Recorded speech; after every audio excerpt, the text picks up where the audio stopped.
Welcome to the last class, class number 10 of CSE 104. We are going to try desperately to finish up in the time allotted, and we only have about 4,000 topics to discuss, so let's get started. We're going to talk about the Bible codes. Does the Bible contain such a thing as Bible codes? Okay. Hank Hanegraaff has blasted me several times on his program, 4 times now, and probably will be more, and never has called me once to give me a chance to defend myself, because he says, Hovind teaches the Bible codes. Well, I do teach that it's a subject worthy of study. I think you should look into it. Chuck Missler has a great book on the Bible codes. Chuck Missler in Coeur d'Alene, Idaho, I was just there 2 days ago, has really excellent work on that topic if you want to read it. Of course, he gets blasted by Hank also. The movie, The Omega Codes, is the sequel to, what's the other one about the movie that was done about the rapture, Second Coming or something like that? Mark of the Beast, 666, whatever. What is it? Left Behind. That's it, the Left Behind series. This is really a good book about the Bible codes. And so Grant Jeffrey has a chapter in this book about the Bible codes, which is really good. The book is about a lot of things. Just one chapter is about the Bible codes. So that if you want more on that, that's the type of thing I would recommend. Let me tell you briefly what it is. It was discovered by apparently a couple of heathen that the Bible in Hebrew contains a code that simply could not possibly be accidental. Here's an example of Hebrew on the screen. In Deuteronomy chapter 10, for instance, they put every letter of Deuteronomy, every letter of Genesis, Exodus, Leviticus, Numbers, Deuteronomy, the Pentateuch it's called, they put all of them into a computer in Hebrew with no spaces, no punctuation, just a string of letters. They just randomly began looking for names, like Hitler, for instance, in Hebrew is whatever that is up there in Hebrew, okay? So they found the first letter, mark over until you find the second letter of his name. And let's say it is, in this case, it's 13 spaces. So tell the computer, find every 13th letter.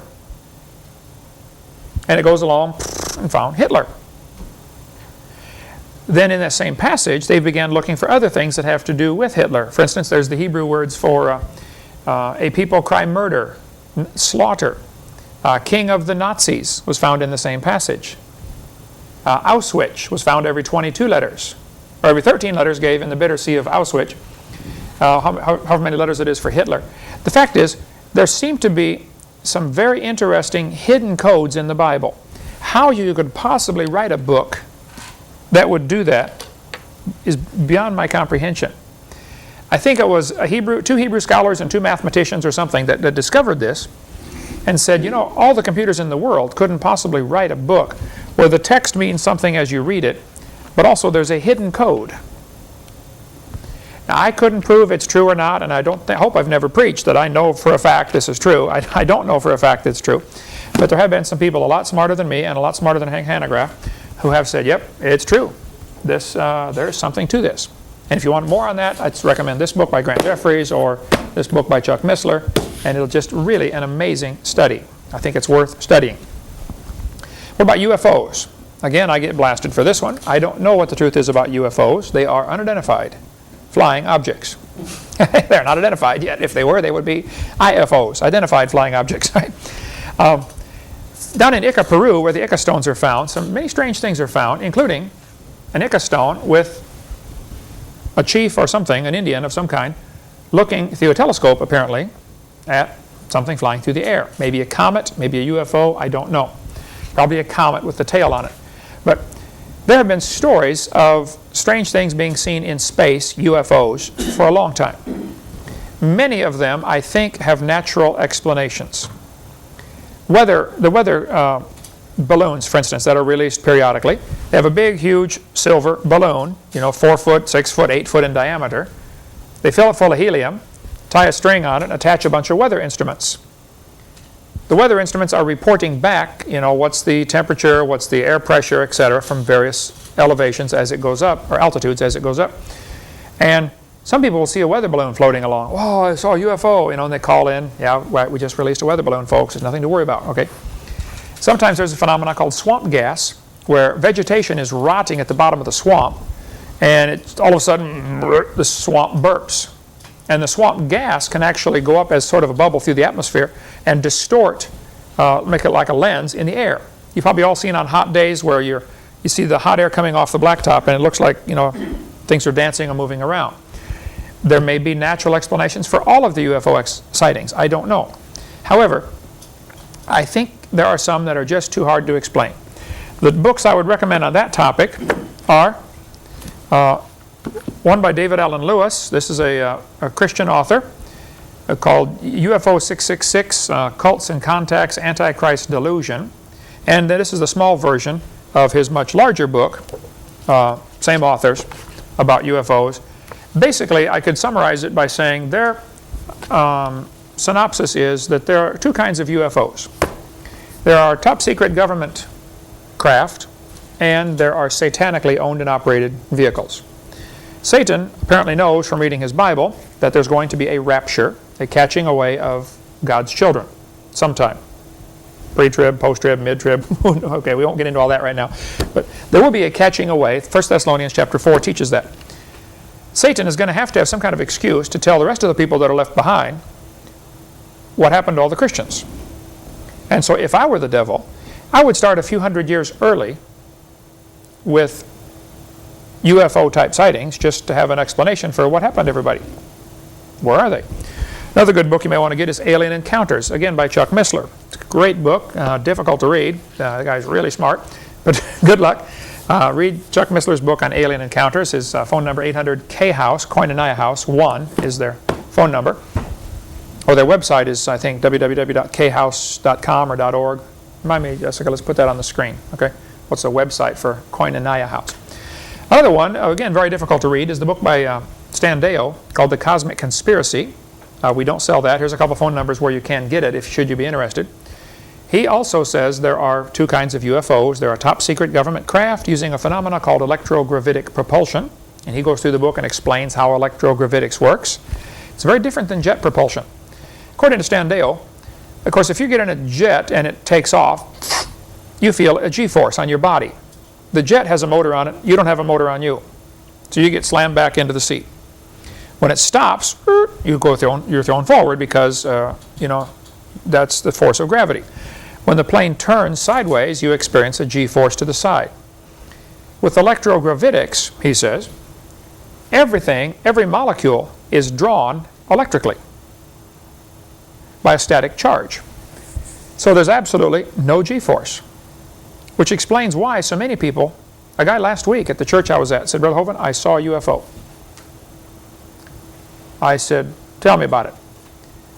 He said, you won't laugh? I said, no, I'm interested. I talked to other folks. I want to hear your story. This is the first Christian I've had tell me he saw one.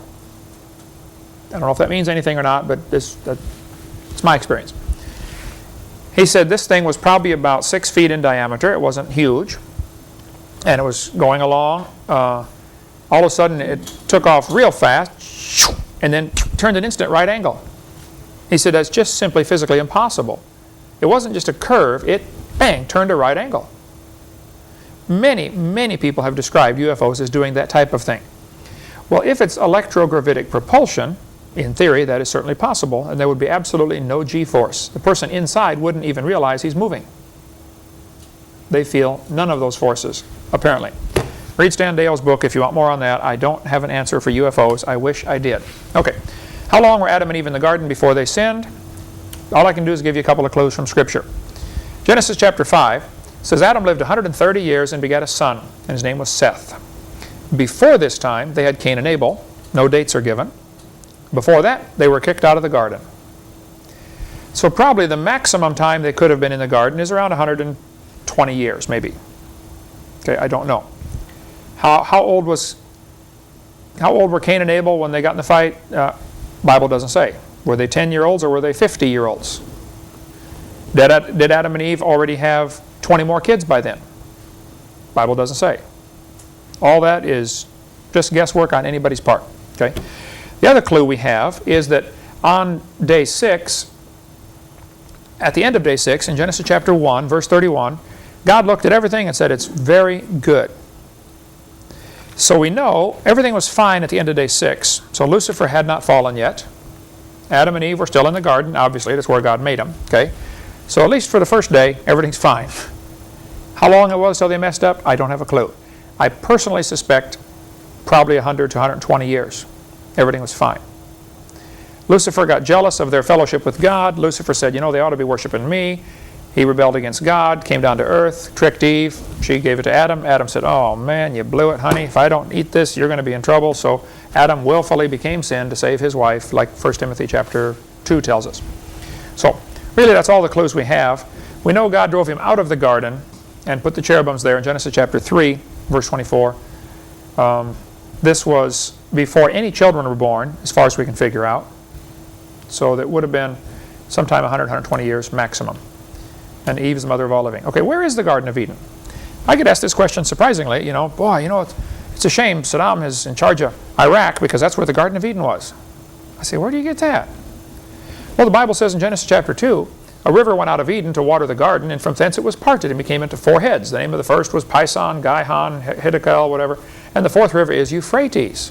And they'll say, see, Euphrates runs through Baghdad. Well, now, slow down just a minute. Okay. First place, a river coming up in one place and becoming 4 rivers is very different than what we have today. Today we have many rivers running together to make one river. This is one river making 4 separate rivers. This is backwards. So apparently this was a giant spring coming out, which became 4 rivers. And the fact that one of them is named Euphrates has nothing to do with Baghdad. When people got off the ark, they probably looked around and saw things that reminded them of something before the flood and said, you know, that looks like Euphrates. Okay, let's call it Euphrates. Just like people came from York and named it New York when they got here. It doesn't mean it's the same place. I mean, that flood wiped everything out. So there's absolutely, I don't think, any possible way to tell where the Garden of Eden was. It could be right here under 500 feet of mud. I mean, everything was totally destroyed by that flood. So I think, you know, if Noah was in the ark for, say, 6 to 8 months, well, 7 months when he finally hit bottom, how far could you float in 7 months? Around the world? Yeah, anywhere. That's no telling at all where the Garden of Eden was, as far as I can figure out. I think we know where it landed. Didn't they have drovestones, though, or like anchors? We don't know if the drovestones would keep them in one place or just simply act as shock absorbers to make them not. They still could be drifting around, but just not shaking around while they're drifting. So I don't think we have a clue of where it was. There is a river today called Euphrates. There was one in the Garden of Eden called Euphrates. That doesn't mean there's any similarity between the two. It's just the same name. That's all it is. There's River Euphrates right there in Iraq. Okay, what about the mark of the beast? What is it? Will we have to get it? I do not know exactly what it is. I'll give you the current theories. Probably 200 years ago, they had their theories that the mark of the beast was, you know, colored ink on paper or something. You know, every age tries to put, you know, what's happening then into, you know, interpret that into Scripture. Now, who was the Antichrist? Boy, a lot of people thought it was Napoleon. Some people said, oh no, it was Adolf Hitler. Some people think it's Bill Clinton. Now you're getting close, maybe, but I don't know. I don't know that. Revelation chapter 13 says, He causeth all. This is Satan doing this in chapter 13.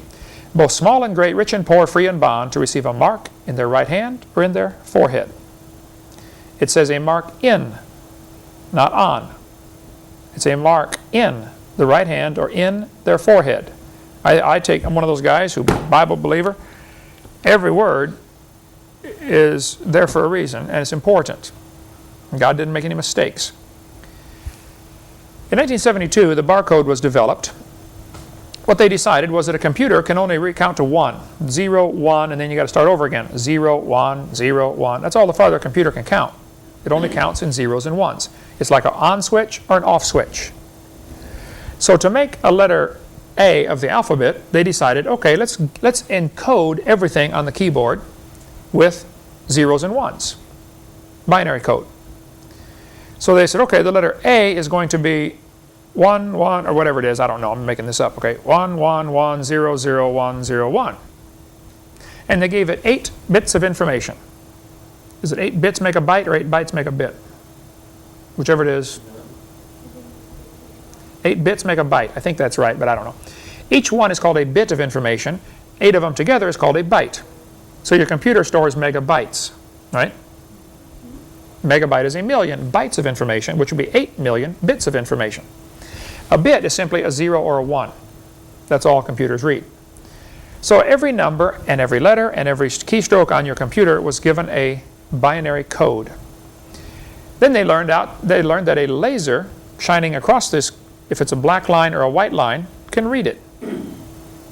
So the laser shines across the barcode when you scan stuff at the store, beep, reads all those black lines and white lines, translates it into numbers, which translates it into the computer into a price. Oh, you just bought toothpaste, you know, $1.29. Beep, thank you. I mean, it does it like lightning, of course, you know, today. But this was all, 1972, this was developed. It may be pure coincidence, and I sure don't know if this is true or not, but this is just a reasonable theory. The number 6, I want you to notice there are 3 different ways it can be made. And they did this for a long, complicated reason. Some of the numbers have only 2 possible ways to make it. Others have 3 possible ways to make it. The fat black line is simply several black lines together. It may be 3 black lines. A black line represents a number 1. A white line represents a number 0 to the computer. So when the laser reads black, it counts it as a 1. If it gets 4 of them together, it counts 1, 1, 1, 1, 1. If it gets a wide white line, it'll just count it as, you know, 0, 0, 0, 0, 0 until it runs into something black, and then it counts it as a 1. It's maybe pure coincidence, but it is interesting. They chose as the barcode, the first 2 sets of lines is the exact same configuration as the number 6. Now I know full well these are just guard bars, okay? In the center there are 2 guard bars, and at the end there are 2 guard bars. But it is an interesting coincidence that it's 2 skinny lines with a single white space between, which is the binary code for 6. Here are the binary codes in computer language. For instance, a 0 on the upper left-hand side there can be written as a, let me get my glasses on here. It's awful to get old. 0 can be written as 0001101. That is 8 bits of information. Or it can be written as 1110010. Okay, which is, I think, the exact opposite. It's not the exact opposite? No, it's not. Okay, the last 2 are different. There's probably a long, complicated reason for why they have 2 or even 3 different ways to make some of the numbers. And this goes into what the computers need to read and understand. The number 6, top of the right-hand side, can be written as a 010111111 or 1010000. Anyway, it ends up with 2 black lines with a single white line in between. And that is what they chose to be the guard bar. Every barcode you get, unless it's a personal barcode for like a library might have their own barcode to use, and they don't use the international barcode. Okay, but the universal UPC, Universal Purchasing Code, or what is it? Universal Product Code. Yeah, Universal Product Code (UPC) symbol has 2 skinny lines at the front, 2 skinny lines in the middle, which tells the computer to switch and read the other way to write it. Okay. There's 2 ways to write a 6.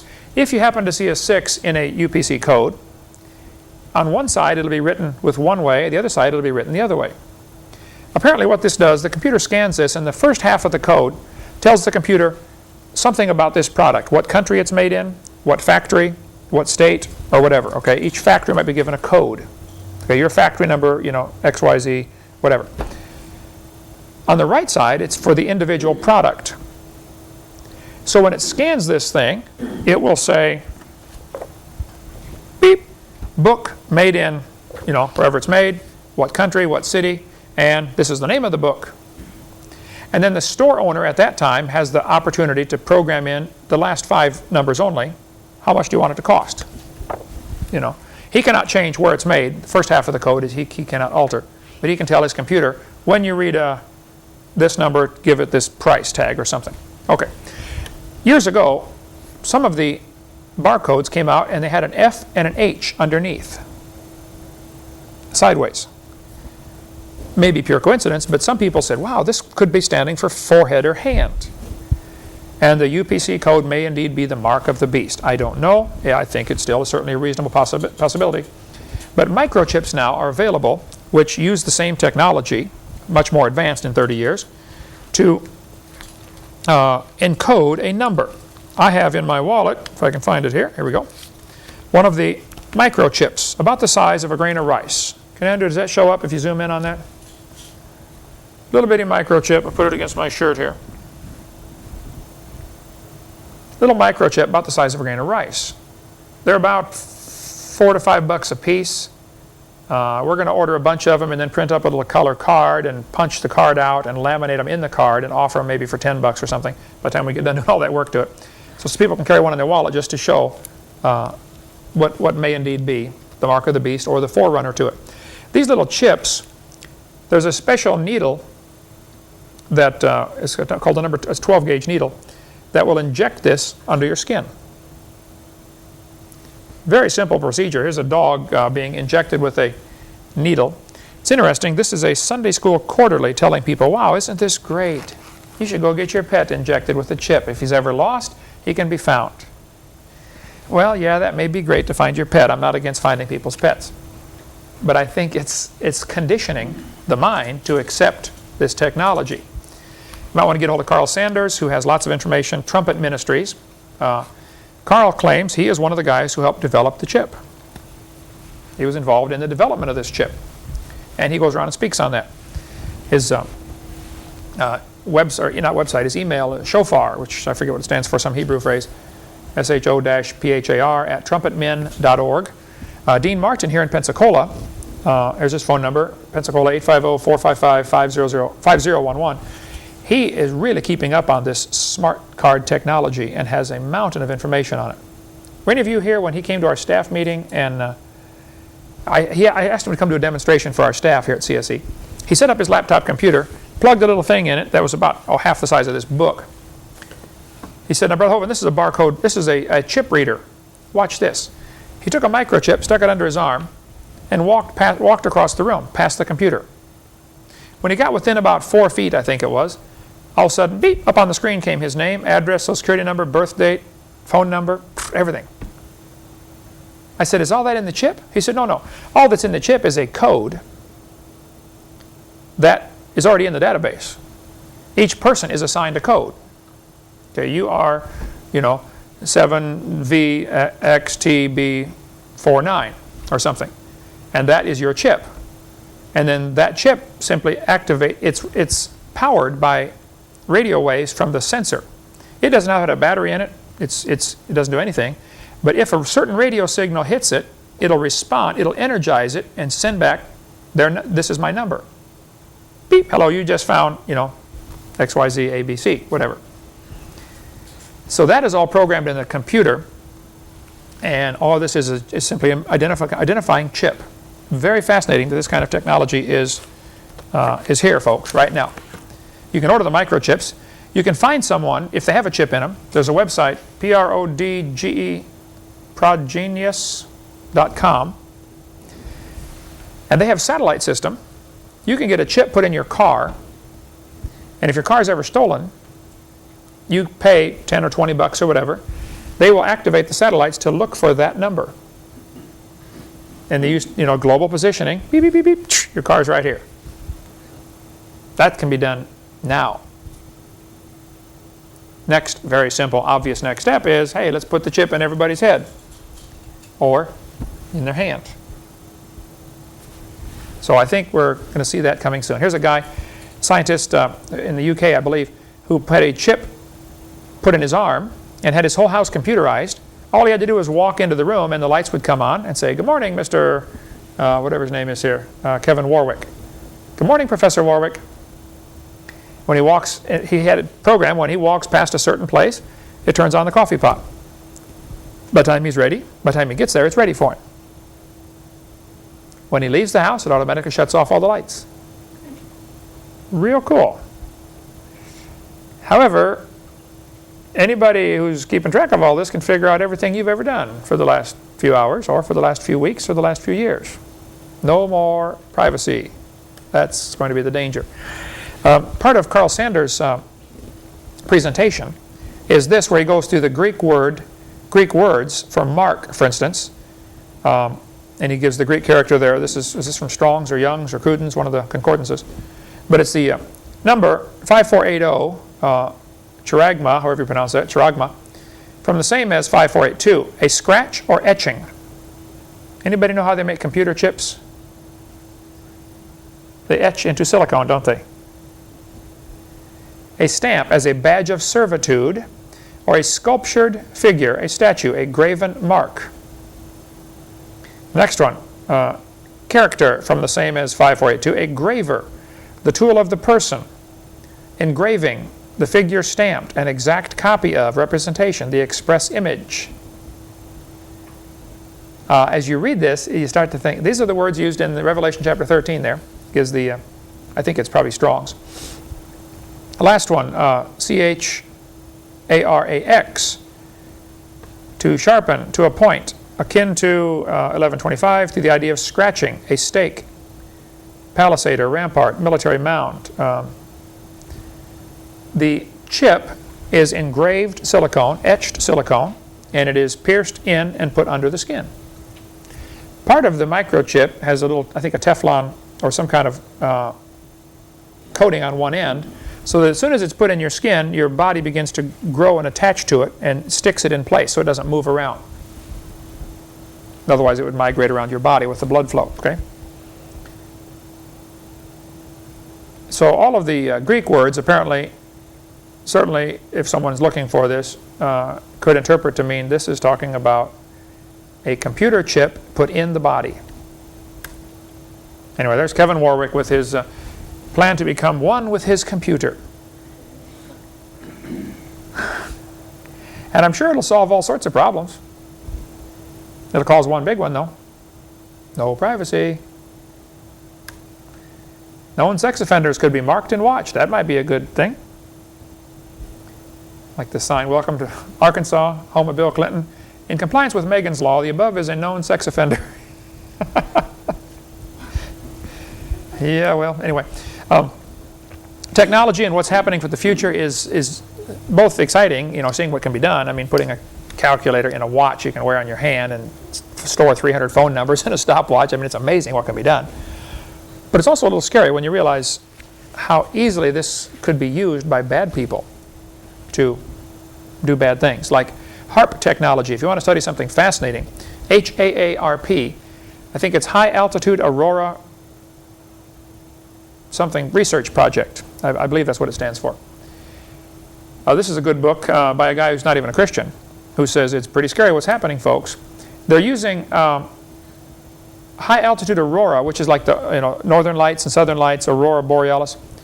They've discovered if you beam a microwave up at the sky, it'll heat up a certain area, and hot air expands, so you can create a lens in the air, several miles above the Earth. Well, you know what a lens does? A lens can be used to magnify. What if you don't want somebody to get rain? You want to starve out a country.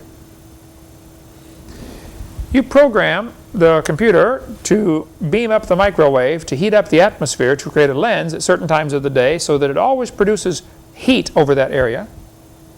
Just like, you put a lens under the sun, to heat up something. Now you got a big one, 20 miles across or 100 miles across or whatever. It heats up that area.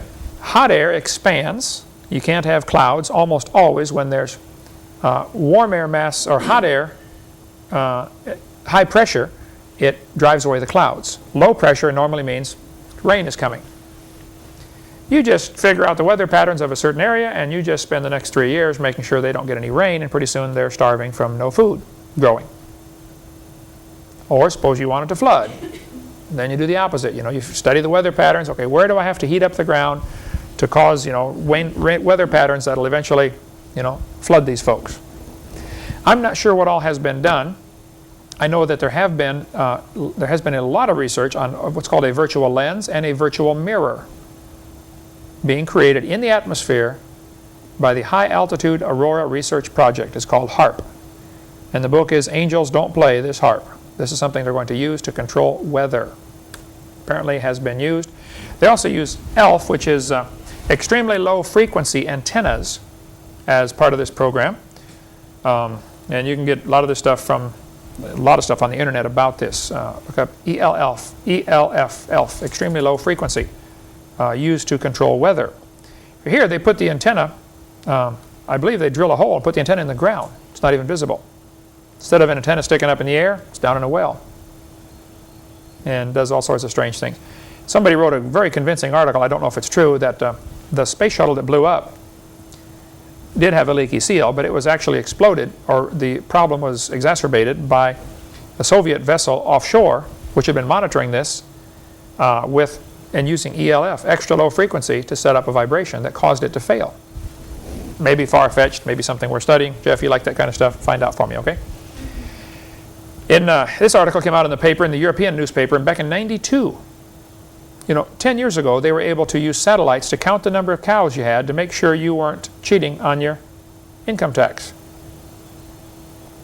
You're claiming you got 80 cows and you really got 400. You're raising the rest for profit. Satellites are going to count the cows in your field. Calculate how much acreage. You say you planted so many acres of corn? Well, let's just see. Here's a picture of the human chip, about 2 centimeters long. This is an article back from January '99 talking about the human body. Is the human body a fit place for a microchip? The debate is no longer hypothetical. It can be done. Whether this is, now this is a phony picture that somebody put on the internet claiming, oh, the mark of the beast is here, Somebody did that to see how far the Christians would carry it, but shows a microchip in the hand. Dr. Kirk, professor, lectured at 100 universities. His assessment of the coming New World Order was that it will reduce everyone to one common denominator. And this guy thinks it's good, by the way. Professor Cook says, the system will be made up of a single currency, single centrally financed government, single tax system, single language, single political system, single world court of justice. Boy, just what the Bible predicted, a one world government. A single head, that's a one individual leader, a single state religion. He further stated, each person will have a registered number, without which he will not be allowed to buy or sell. What did Revelation predict? If you don't have the mark, you can't buy or sell. And there will be a one universal world church. Anyone who refuses to take part in the system will have no right to exist. Pretty scary. There's people out there who believe this. Revelation 14 says, if you receive the mark and his image, and if you worship the beast and his image and receive his mark, then you shall be tormented with fire and brimstone. I think there's a significance to the word and there. Like apparently you have to do more than one thing, not just receive the mark. It could be that babies will be injected with a chip who have no opportunity to reject it. I don't know. Take it for yourself. We covered a little bit about the straw man back on seminar part 5, about who owns who. Are we in Kansas? Are we in Oz? So we're going to skip that part for now. Corporate soul and all that, and Social Security and income tax. And just won't have time to cover all that right now. Okay, what about the Shroud of Turin? I have a guy who emails me. I think, Jessica, you get email from the guy who's always from the Swedish guy, Sworden, Marlissa. Everybody's computer here gets jammed with email from some guy in Sweden who says, yep, the Shroud of Turin is legitimate. This is proof that Jesus was here on earth.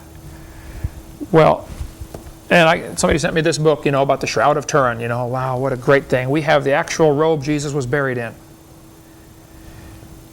Somebody's making a lot of money off of this, for one thing, okay. The Catholic Church, I think, has used this to turn enormous profit. Well, would you like to come actually see the Shroud of Turin and touch it? It's only $50, whatever. Okay, is that the Shroud of Turin? Is this the cloth Jesus was buried in? Notice this picture on the right, you can see the face. They say it was burned in a fire back in 1400 or something, and somebody put the fire out, but it was scorched pretty badly, according to the story, okay? So 500 or 600 years ago, it was scorched. But they say it shows his arms crossed. You can see his hands, and you can see the scars on the hands where the nails held him to the cross, going right through his hand. There are numerous problems with this, okay? If you nail somebody through the hand, it's just a matter of time, and it rips out between the fingers. They crucified people by nailing them through the wrist. They got a block of wood with a hole in it like a giant washer and pounded the nail through the washer and through the wrist. It's more painful. All your nerves are right there, and it can't rip out. You're doing this to hurt the guy. You make it as painful as possible. So that's how they did it. And in the Bible language, when you wash the hands, that was understood to go up to the elbow. All of this is called the hand, clear down to here. This is part of your hand, okay? Is this the cloth Jesus was buried in? They say in the shroud that you could still see the outline of his beard and the crown of thorns and his long hair, and the wounds in his side, and the wounds in his feet. They say, yep, this is proof. This is the place where Jesus, this is the cloth. This is it, folks. Well, it might be an old rag, and somebody might have been buried in it. I wouldn't argue any of that. But it's not the one Jesus was buried in. I can prove that. John chapter 11, Lazarus, Jesus said, Lazarus, come forth. He that was dead came forth bound hand and foot with grave clothes, and his face bound about with a napkin. That was the custom of burying people. You wrap them up like a mummy, but you put a different cloth over their face. Let's see how Jesus was buried. John chapter 20. Then cometh Simon Peter following him, and went into the sepulchre, and seeth the linen clothes lie, and the napkin that was about his head not lying with the linen clothes, but wrapped together in a place by itself. Could that shroud be the shroud Jesus was buried in? Absolutely not. It might be from the time of Christ. Might even be older. You can carbon date it. This guy sends me stuff. Oh, they carbon dated the shroud and it's 2,000 years old. Yeah. First, I don't know that that's true or not, but it wouldn't matter. It can't be the one Jesus was buried in. Plain and simple. Again, Luke chapter 24. The clothes laid by themselves. Okay? Isaiah chapter 50 prophesied that Jesus would have his hair, his cheeks to them that plucked off the hair. He did not have a beard when they buried him. He might have had a beard in real life. That was the custom in those countries and still is. But that's not the shroud Jesus was buried in. Okay? Plus, 1 Corinthians tells us, nature teaches us, it's a shame for a man to have long hair. Why would Jesus do something? Jesus did not have long hair. Why would he do something against Scripture? Some people say, oh, Jesus had long hair because he was a Nazarite. No, he was not a Nazarite. He was a Nazarene. He was from Nazareth.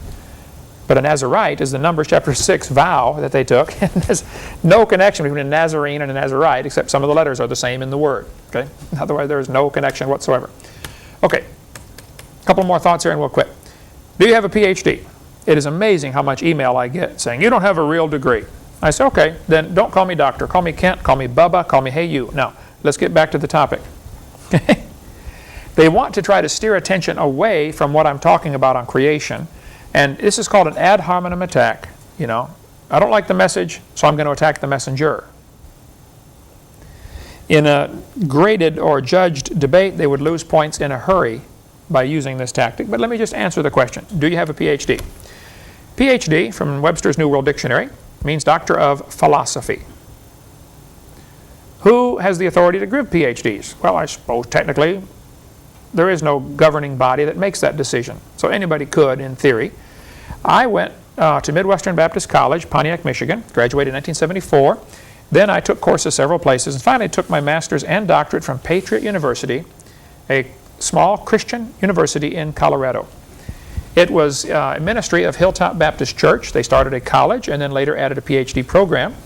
And if you took these courses by correspondence, you could finish your degree. And I did for 9 years, worked all day and took courses all night, late. And after 9 years, I got a PhD from Patriot University. It is a non-accredited Christian school. They had about 400 students. Sometime several years ago, they had a friendly split from the church, and the ministry moved into the headquarters of a split-level house in someplace in Colorado. And so they do all of their correspondence courses and mailing and secretaries and everything out of this house, three-story house, or split-level, three-level house. And so somebody put a picture on the internet of the house saying, this is where Kent Hovind got his PhD. First place, I don't know how that matters. Secondly, apparently it's to try to discredit me for some reason. So, okay, pretend I don't have a PhD. Ignore that. Now, get back to the issue of creation and evolution. I tell people, I worked hard for my degree. I don't know if you worked hard for yours or not. They'll say, well, it's not accredited. So, Harvard's not accredited, Princeton's not accredited, Yale's not accredited. What does accredited mean? It means somebody accepts you. Okay, if you don't accept me, fine. Now forget it. Is your school accredited? No, PCC's not accredited. A lot of schools are not accredited, so what's their point? Okay, it's so funny that they would try to do that, There's their phone number, Hilltop Baptist, if you don't believe me, and there's the phone number for Patriot University. Call them up, ask them any questions you want. I think they have a real good program, and I enjoyed my time there. I was able to finish at home. You know, it took a long time. Sorry about that. Okay, I'm a little slow, but I did it.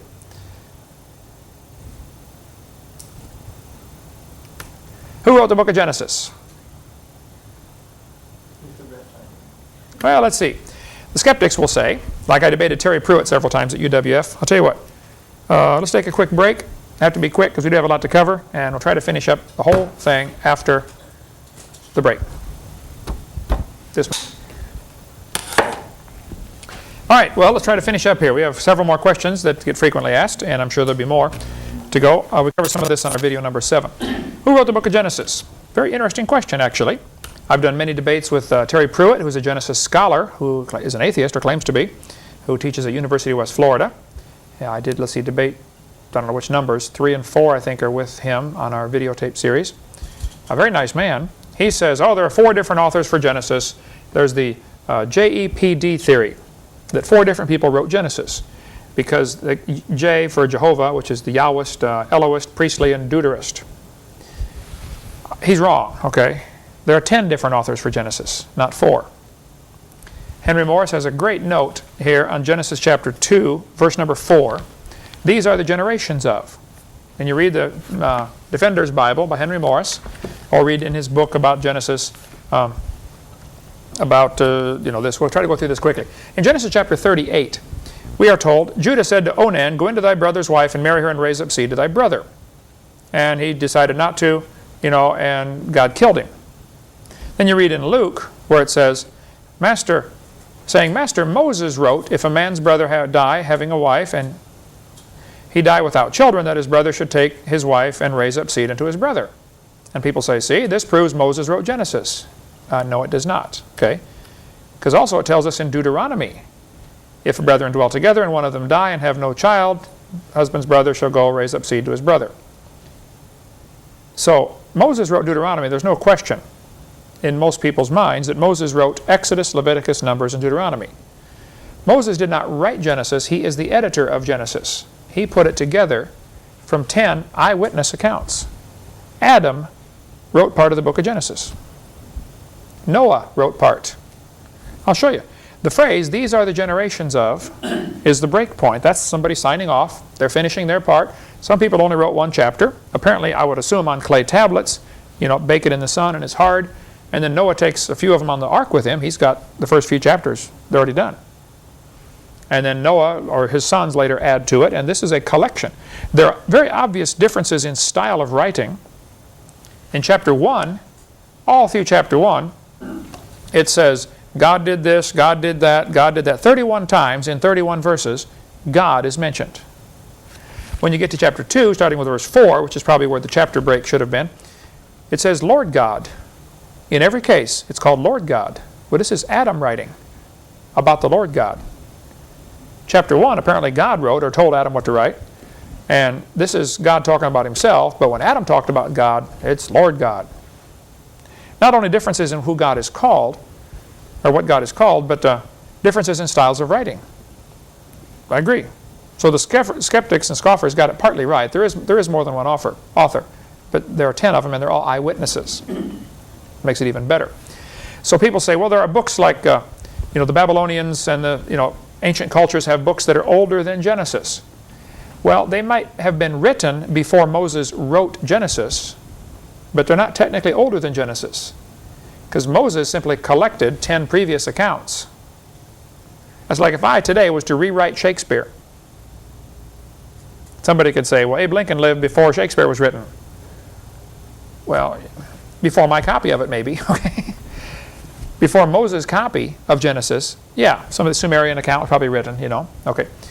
In Mark it says, have you not read in the book of Moses how in the bush God spake unto him, saying, I am the God of Abraham, Isaac, and Jacob. This is obviously referring back to Exodus. So there's no question, in Mark it tells us that Moses wrote Exodus. But nowhere does it tell us Moses actually wrote Genesis. Moses just simply edited it. Here's the phrase. These are the generations of. Genesis chapter 5. This is the book of the generations of Adam. This is Adam signing off. These are the generations of Noah. Genesis 6:9. This is Noah signing off. These are the generations of the sons of Noah. Okay. They apparently wrote chapter 7, 8, 9. Chapter 11, verse 10. These are the generations of Shem. Okay? After the three brothers got together and wrote some, Shem wrote some more. Terah, Abram's father, wrote some of the book of Genesis, apparently, up to chapter 11, verse 27. Up to 25:12 was written by Ishmael. These are the generations of Isaac, chapter 25, verse 19. Esau apparently wrote some. Anyway, these are the generations of Jacob in chapter 37. So I would say Henry Morris has got a very profound thought here that you ought to read and consider, that Moses actually was only the editor. There were actually 10 different authors. Okay, what are symbiosis relationships? A symbiosis relationship is the root word where we get our word symphony and lots of different words from that. Things that work together. They harmonize. There are literally millions, if not billions, of examples of plants that require certain animals to live and animals that require certain plants to live. You know, there are some flowers that can only be pollinized by one species of fly or moth or wasp.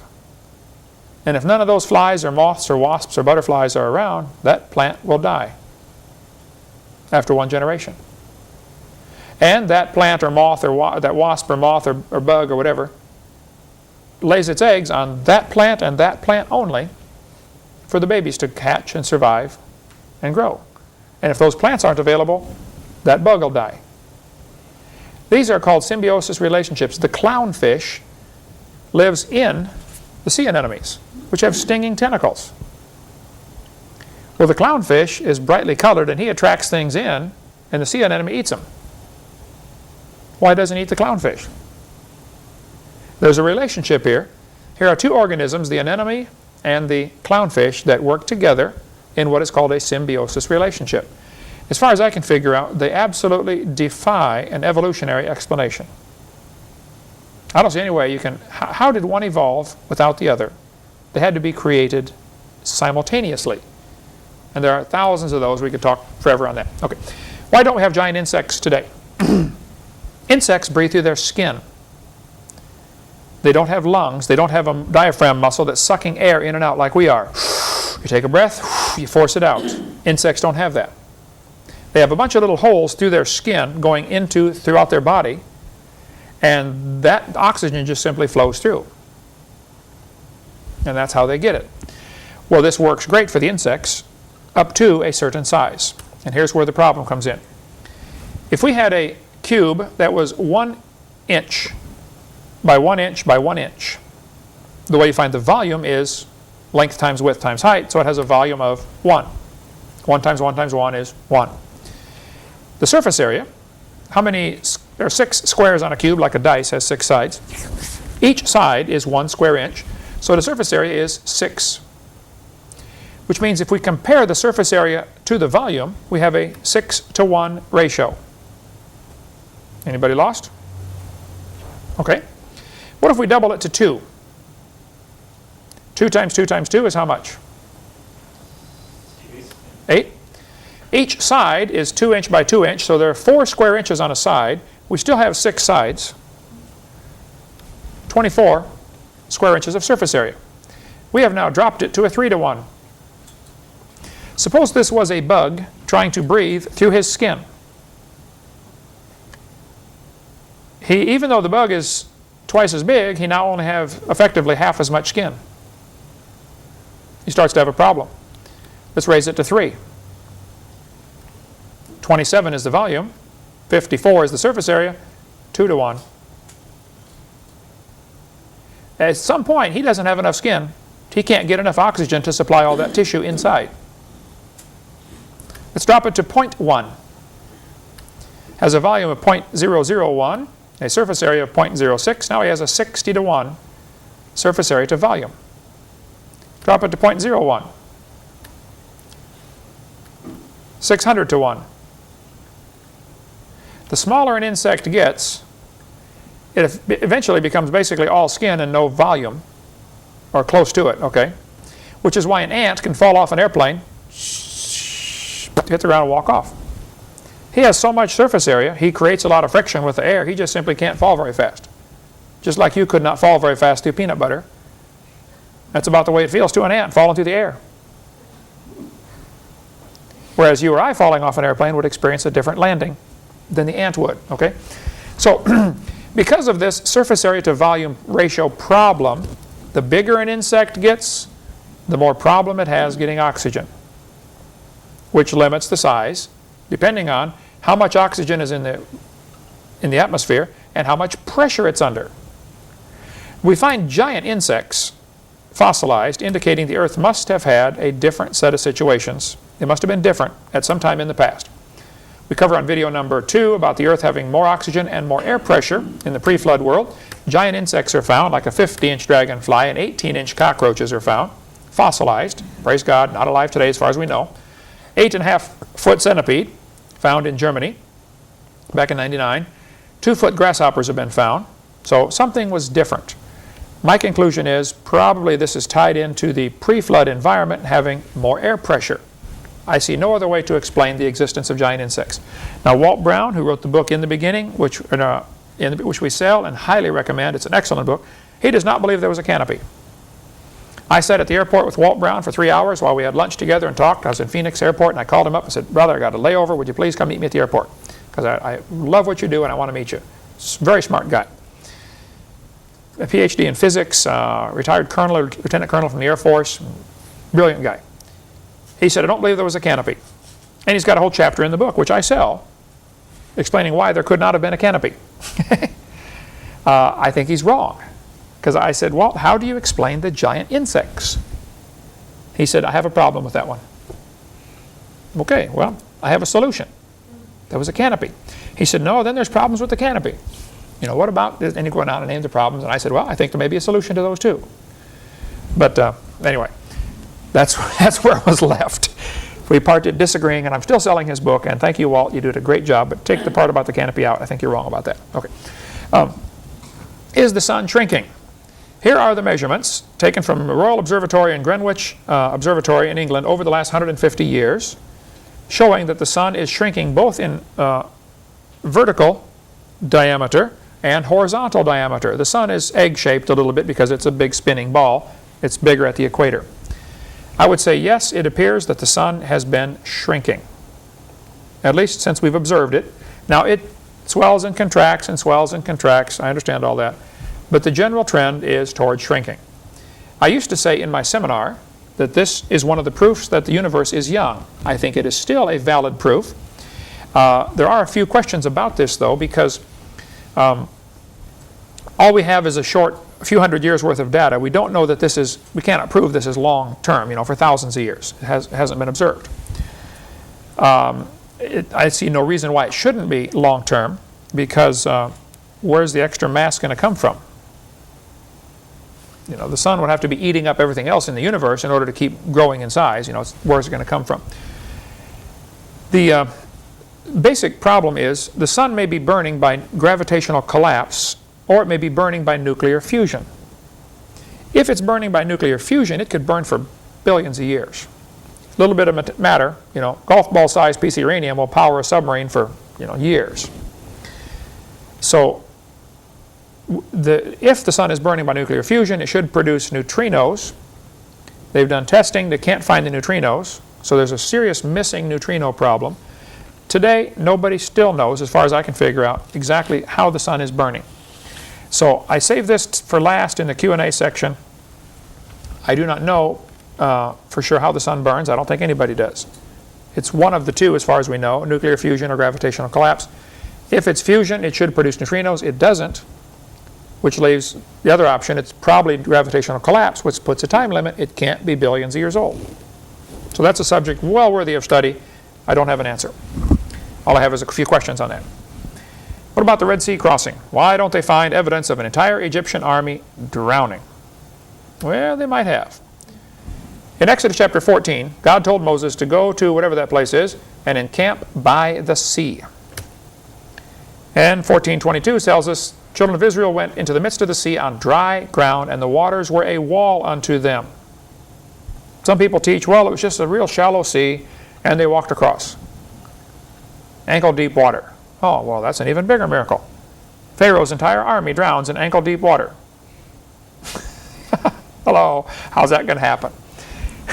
Some people have argued, well, there was, asteroid struck the opposite side of the earth, and it made two tidal waves. They went around the earth, boom, hit right there, separated just long enough for Moses to go across, and then came back together and drowned everybody. Ah, 2 tidal waves hit each other. Well, okay. Isn't the timing of that a miracle? That you can believe anything you want, okay? But I doubt that one very strongly. The Bible says in Exodus 14, God took off their chariot wheels. That ought to be a clue if you found something, okay? And the waters returned and covered the chariots and the horsemen. Everybody drowns. The Bible's pretty clear about that. If you look at the map of Egypt down here,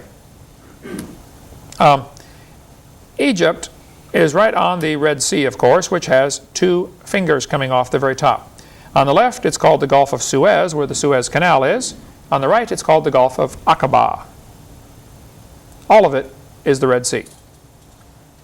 The Bible says they crossed the Red Sea. So some people think, well, they must have crossed the Gulf of Suez, and they wandered around in Sinai Peninsula, and therefore Mount Sinai must be in the Sinai Peninsula. That's why it's called the Sinai Peninsula. Well, there's a problem with this. Some Phoenician princess was, if I have the story right, 500, 600, 700 years ago sometime, she was riding a wagon through there, and she saw this mountain and said, wow, that's Mount Sinai. How do you know? Oh, I just think it is. Okay. Everybody's called it Mount Sinai ever since. Because of this one lady smoking pot, or apparently, who said, I think that's it. That cannot possibly be Mount Sinai. But you look at any Bible map, it'll have that labeled as Mount Sinai with a question mark. Because nobody knows for sure where it is. Well, all you got to do is read the Bible. I'll show you. Here's Ron Wyatt's map. He says they followed the red line all the way across the Sinai Peninsula and crossed the Gulf of Aqaba. One thing to consider is, why would it take Pharaoh 3 days to catch them? I know armies move faster than civilians, but 3 days to catch them? They're both still moving, That place by the Gulf of Aqaba is actually right here where this valley comes out. There's a natural waterway. It's a dry riverbed. Okay, I'm sure when it pours rain you might get some water in there, but it's dry almost all the time. You can see it kind of winding through the rocks right here. That is called a wadi, W-A-D-I. If you went into that wadi, you would find there are rocks all over the place, but they've all been pushed out of the way to make a path. Somebody pushed all the rocks out of the way to make a path for wagons, apparently. That dry riverbed, the wadi, ends up at that white dot, which you can barely see from this satellite map. This is a strange view. This is kind of looking from the north. You don't normally see maps oriented this way, okay? So on the top, you would see the Gulf of Suez. On the bottom is the Gulf of Aqaba. That white dot is actually this giant beach. Off to the right, you can see where that wadi comes into it, that dry riverbed. And at the bottom of that beach, way down there, which would be the south end, because this, again, is looking from the north, a strange orientation for a map, but that's the way it is. At the south end of the beach, which is gigantic, by the way, those squares on there are factories, huge storage facilities. So this is gigantic beach area. At the south end, Ron Wyatt found this pillar. It had fallen down, half in the water. He and his sons dragged it out, scrubbed it off. A lot of it was eroded, but part of it was still readable. And it basically said something to the effect of, this pillar was erected by King Solomon to commemorate the crossing of the Red Sea. So they thought, is this where they crossed the Red Sea?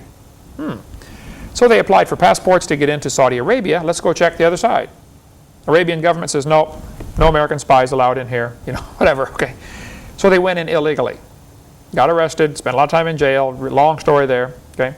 Ron Wyatt did? Ron Wyatt, yep, he and his sons. But they went on the other side of this Gulf of Aqaba. It's about 8 or 9 miles across right there, and found another pillar, just like the one on the other side. So they went and did some research. The National Geophysical Data Center in Boulder, Colorado has a map showing the depth of the water. How deep is the water? Above this red arrow, you can see where it says the Elan Deep, or Elat Deep. It's nearly 5,000 feet deep. The Gulf of Aqaba is. Incredibly deep water. South of there is the Aragonese Deep, which again is nearly 5,000 feet deep. Right where that arrow is, there's a shallow place. It's only 900 feet deep, which is still pretty deep.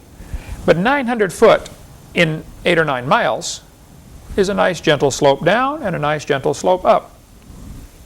Easy for wagons. There's an underwater land bridge right there. He says they walked across on dry ground, 900-foot wall of water on both sides. I've always wondered, did any fish fall out when they're walking across? That's one of those strange questions that I have. I'm going to ask the Lord when I get to heaven.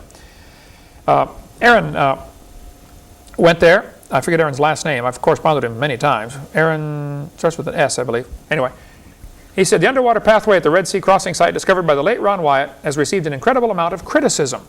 We have taken 2 recent trips to the Red Sea with the latest sounding equipment to carry out depth soundings on the seabed.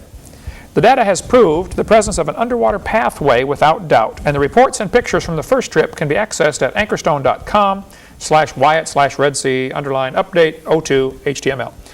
Our data does match the Israeli bathymetric chart, and I, for one, would appreciate a public refutal by anyone who has publicly stated that it does not exist, as this is not true. And I believe it would be honorable to do so if one has published a lie unknowingly and then learns the truth. Because many people have criticized Ron Wyatt for everything, okay? And I get flack for even mentioning Ron Wyatt. There are ministries who won't recommend me just because I recommend Ron Wyatt. I say just read what he wrote. I have nearly all of Ron Wyatt's pictures that he has published on posters that I got from him. All kinds of stuff. There's a whole stack of them right here, posters from Ron Wyatt. He was a good friend of mine. I disagree with him strongly on some issues. He knows better now. He's in heaven. Now he's a Baptist. But Ron and his sons went scuba diving in the Red Sea. Out, you can only scuba dive so deep. They didn't go down 900 feet. Here's what some idiots will say. Well, that place is 900 feet deep and you can't scuba dive 900 feet deep. That proves he's lying. Duh. Okay, it's not 900 feet deep at the edge. Hello. Yeah. How some people can be so dumb and still live, I don't know.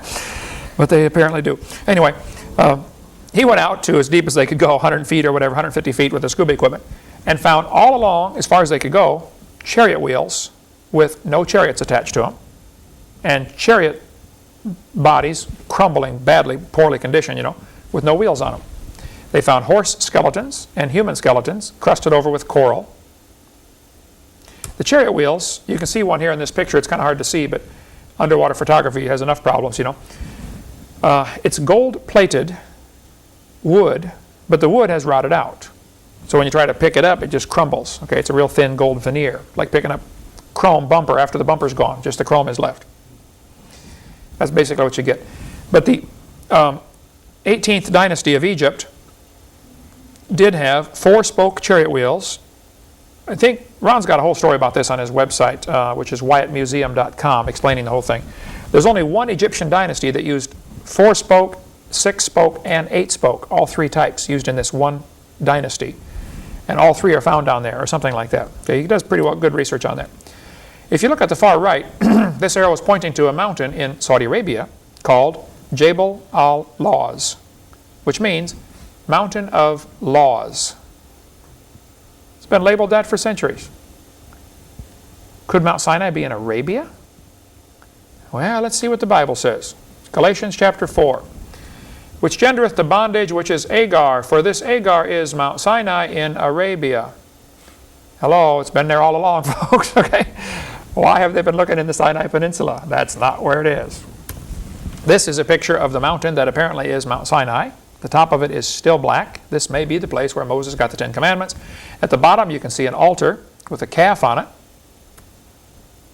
This may be the altar that Moses or Aaron set up. Okay. God told Moses to stand upon the rock. He said, thou shalt smite the rock, and water will come out that the people may drink. Of course, most Bible pictures will show a little stream of water coming out. How long would it take to water 2 million people plus their cows and sheep? Hello, it would take a little while, wouldn't it? This Bible picture shows a little bigger stream. Well, that's getting closer. Actually, this building is from a picture taken from a half-mile away. This rock is as tall as a 5-story building. It is split right down the middle. Ron says this is the place, this is the rock that's split in half. And water came pouring out. You can see erosion marks. It'd be worth getting his video if you want to really study more on this, called the Evidences video, or Discoveries, I think it is. Ron Wyatt Discoveries. Really good. He also found some strange things like Sodom and Gomorrah. The Bible says brimstone came down. This is a picture of solid ash cliffs. Apparently the city was burned so badly by these raining sulfur. Ron gave me, and I have right here behind the curtain, some of the sulfur balls. I don't let many folks handle these because every time you handle it, some rubs off, okay? And then eventually they'll be gone. I've had several friends, even some scoffers, who said, I don't think that's true. And they went over there to the place where Ron said they were, and they dug through the ash, and sure enough, there are literally millions of these sulfur balls. The outside is kind of a white. I know sulfur is yellow. I taught science, okay? If you scrape off this white coating, it's pure yellow sulfur, 99.6% pure sulfur. You can smell it for sure. Apparently, burning sulfur dripped on that city, or rained on the city. As the sulfur would burn itself out, it would encapsulate itself in its own ash and shut off its oxygen supply. Ends up with a coating around a pure sulfur ball. Found no place in the world except this place over there. I don't know if that's Sodom and Gomorrah or not, but it sure looks like it to me. I think it's worth considering that this may be the spot. You're welcome to come see this after class if you'd like. So that indeed may be Sodom and Gomorrah, and Ron's got a lot of stuff on that. There's Richard Reeves, who's a friend of mine, took over for Ron, lives up just south of Nashville. He's poking through the wall. This is apparently a brick wall that was burned, and sulfur burns extremely hot, and it baked the brick into ash. And you can poke through the wall and find these things by the millions, these sulfur balls. They're still there today. If you don't believe me, go take a look. Okay. By the way, I'm going over to Israel next spring. I'll have to try to get down there and bring back some more sulfur balls. They're pretty fragile. Transporting them might be a problem, but we'll figure out a way. What is a unicorn? Okay, I will quickly say I do not know. I wish I did. Bible mentions unicorn in Numbers 23. It says he has the strength of a unicorn. God brought him out of Egypt. He hath as it were the strength of a unicorn. Job 39. Will the unicorn be willing to serve thee or abide by thy crib? Canst thou bind the unicorn with his band in the furrow? Or will he harrow the valleys after thee? This apparently is referring to plowing, like you wouldn't use an ox or a horse. You can't use a unicorn for that. Will you trust him because his strength is great, or wilt thou leave thy labor to him? Wilt thou believe him that he will bring home thy seed and gather it into the barn?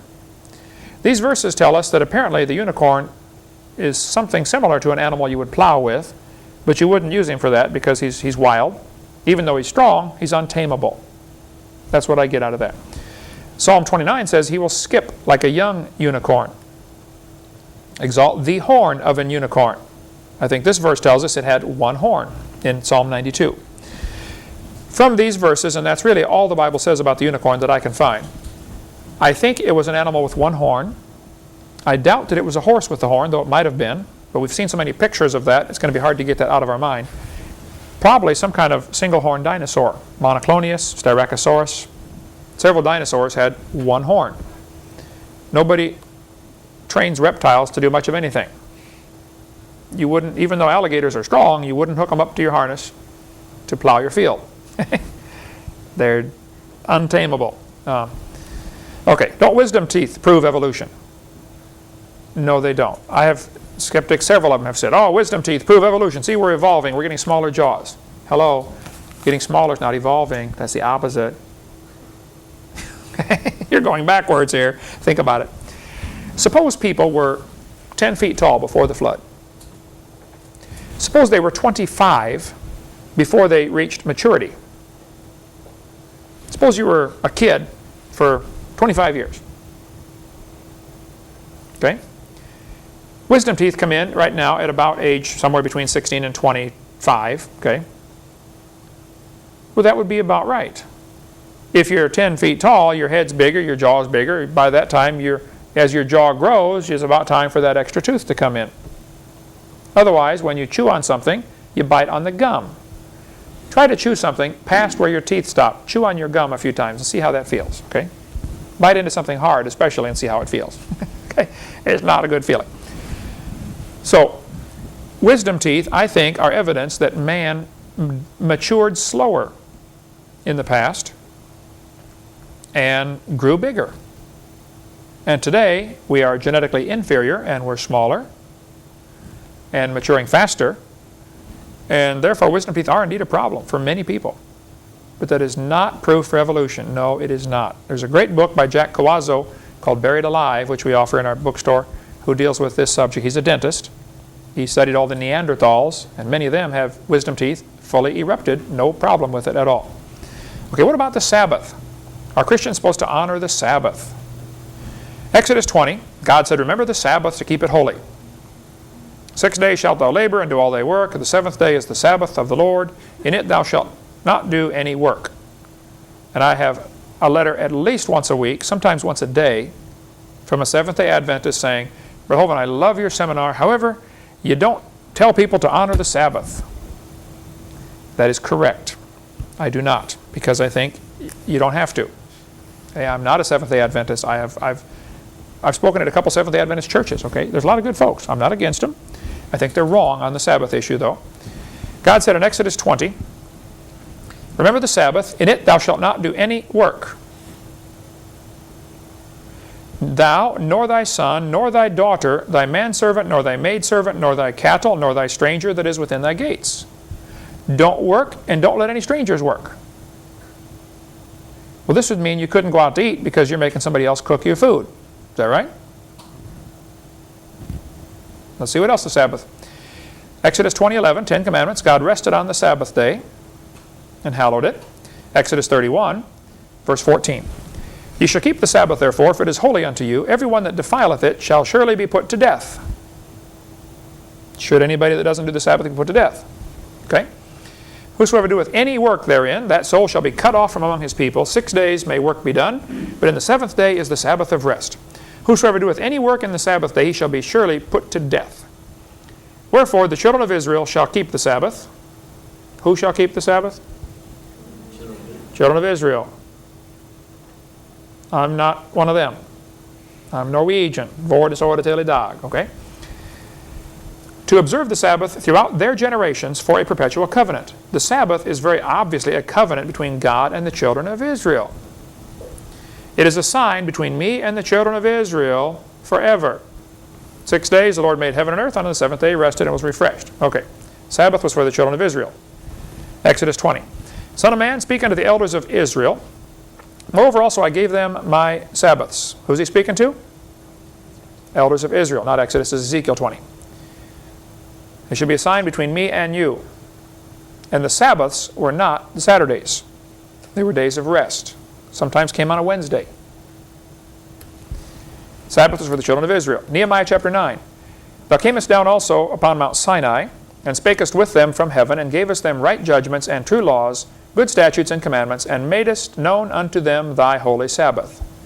Nehemiah is saying, God, I'm so glad you came down on Mount Sinai and made known your Sabbath. Which means they didn't know when the Sabbath was for 2,500 years. Right? Nobody knew when it was. God made known to Moses when the Sabbath was. By the hand of Moses, thy servant. This is 2,500 years after the creation. Okay, here's what you're supposed to do on the Sabbath. Children of Israel, you shall kindle no fire throughout your habitations upon the Sabbath day. If you really want to keep the Sabbath, shut off your furnace, shut off your hot water, shut off your stove, don't cook any food. And if you want to do that, that's perfectly fine. I don't care what you do. But I'm just saying this would be required of you. Prohibit cooking, hot water, furnace, internal combustion engines. Don't start your car. You are kindling a fire. Exodus 16:29. Abide ye every man in his place. Let no man go out of his place on the Sabbath day. How on earth could you have a Seventh-day Adventist church? People can't come. Right? There are Seventh-day Baptists. Church on Saturday. I wouldn't fight them. I'm just saying, if you study the Scripture, you'll find people say, why don't you honor the Sabbath? Well, I guess a lot of reasons. God rested on the seventh day because He's done. He told the Jews to rest on the seventh day as a sign. Okay, I'm not Jewish and I'm not done, so I have to work. That's why. So you don't go out of your house. Acts 1:12. Okay. We have a book by Peter Ruckman, who is rude, crude, crass, and everything else, but it really is fun reading if you can handle the sarcasm. I didn't write it. We do offer it because I get asked the question so often. It's $2, I think, $1.95. If you want our office, call our office, you can get this. Why I'm not a Seventh-day Adventist. I think his method of handling them is a little unnecessarily harsh, but I took Peter Ruckman out to eat lunch a couple of months ago. First time I've ever met the guy, you know. Took him out to eat. He's 80-some years old. One of the smartest and grouchiest men I've ever met in my life. Right? But he really, I'm glad he's on our side. He's a really smart man, and he's done a great work. Wouldn't fight him at all. Couldn't join him, wouldn't fight him, one of those kind of things. And I wouldn't fight the Seventh-day Adventists. They're good folks, but I think if you really study the Scriptures, you'll find they're wrong. Okay? So, that's it. We have lots of questions come in. If you get more questions on creation, evolution, I get a whole variety of topics, obviously, you know, other than that. But that's what we cover in our seminar. Appreciate you all coming to class. And if you have any questions, if you're watching the videotape, feel free to call. I can assure you I get nearly 1,000 email a week now. I will not give you a long personal response to your email if I give you a response at all. It's not because I'm mad at you or I don't like what you said or I'm afraid to talk to you. I get skeptics say, you didn't answer my email for 3 weeks. Oh, that proves you're afraid of me. I'm not the least bit afraid of you. I don't have time, okay? I haven't even read my email for 4 days now. But you send it. If you call, please. I'll be glad to talk to you by phone. It's about the best I can do. Jessica, you answer the phone. You know how it gets around here. Sorry, that's the best I can do. But I do make myself available with cell phone and regular phone, and I'm on it all day long. So you call one of those, I'll be glad to talk with you. Thank you so much. Dismissed.